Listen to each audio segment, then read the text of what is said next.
Salam değerli şagirdlər. Biz bugün oksidaşma dərəcəsinə baxacağıq birləşmələrdə və əsasən də üzvü birləşmələrdə oksidaşma dərəcəsinin tapılmasını təyin edəcəyik.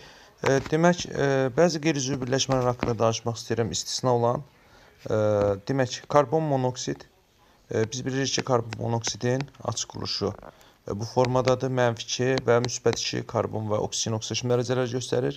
Hər ikisində isə valentlik 3 və 3. Bu karbon monoksiddədir. Sonra hidroksonium ionunda bu ionda oksigen -2 oksidaşma göstərir. Oksigen oksidaşma dərəcəsi -2 valentliyi 3'dür. Amonium ionunda isə azot -3 valentliyi 4'dür. Bunlar imtahanda vacib lazım olan əsas qeydlərimizdir. Və kalsium karbid və piritə baxaq.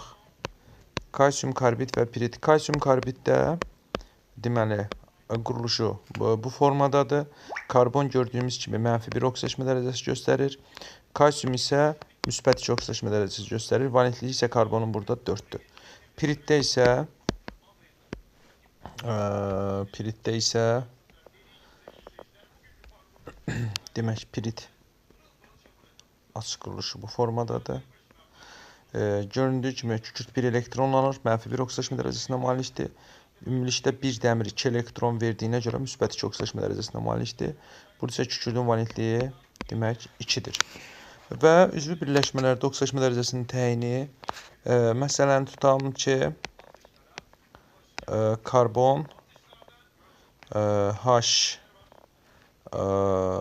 CH2 metil propan molekuluna gəlin baxaq.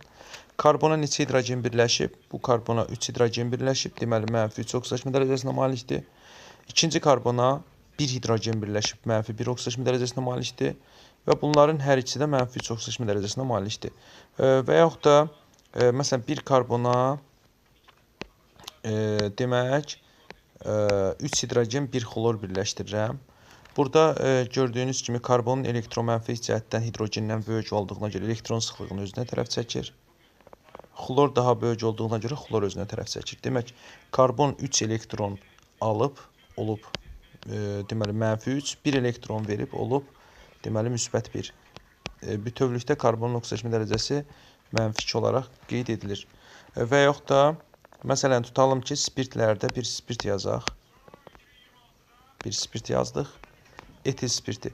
Etil spirtində bu karbona 2 hidrogen birləşib. Baxın, bunu biraz da açıq formada quruluşu sizin üçün çəkək. Gördüyünüz kimi karbona və buradan da oksigen OH birləşib. Bu karbona diqqətlə baxsaq, deməli, burada bu karbon elektron sıxlığını özünə tərəf çəkir. Burada da eyni qaydada, burada oksigen daha böyükdür. Və burada da oksigen daha böyükdür. Oksigen gördüyünüz kimi 2 elektron özünə tərəf çəkib, -2. Burada isə karbon arasında heç elektron alış-verişi getmir. Bu karbon göründüyü kimi 2 elektron olub -2. Amma 1 elektron da oksigenə verib, -1. Bütövlükdə -1. Demək, burada karbonun oksidaşma dərəcəsi -1'dir. Digər birləşmələrdə eyni qaydada təyin edə bilərsiniz.